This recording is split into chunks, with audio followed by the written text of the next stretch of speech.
This headline news is brought to you by thank you शुक्रिया mister chairman. मैं एक अहम मसले हैं, दो मिनट में इस पर बात कर लेता हूं।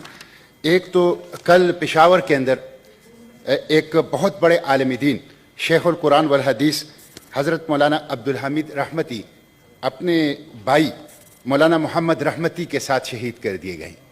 मिस्टर चेयरमैन, ये बहुत बड़े आलिम थे और हज़रत मौलाना गुलामुल्लाह रहमती साहब के ये बेटे हैं और मदरसा तालीमुल कुरान वल हदीस उसके मोहतमिम थे काज़ियाबाद पेशावर के। बहुत मोतदिल आलिम थे, बहुत बड़ा जनाजा उनका हुआ है।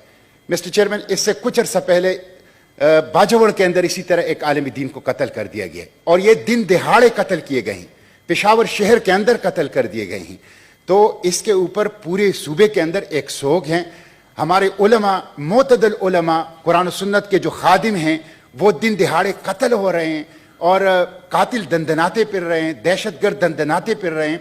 तो मेरी एक आपसे दरख्वास्त है कि ये दो उलमा जो कि एक इल्मी खानवादे के चश्म चराग थे और जिसके ऊपर पूरा सूबा बिलखसूस पेशावर शहर सोग के अंदर हैं, उसके ऊपर आप एक रिपोर्ट मंगवा लें कि अगर आपने बाड़ लगा दी है, फेंसिंग लगा दी है और आपने बॉर्डर को सील कर दिया है और आप कहते हैं मैंने दहशतगर्दों का कला कमा कर दिया है, तो फिर ये दहशतगर्द कहां से आ रहे हैं और कत्ल करके कहां जा रहे हैं?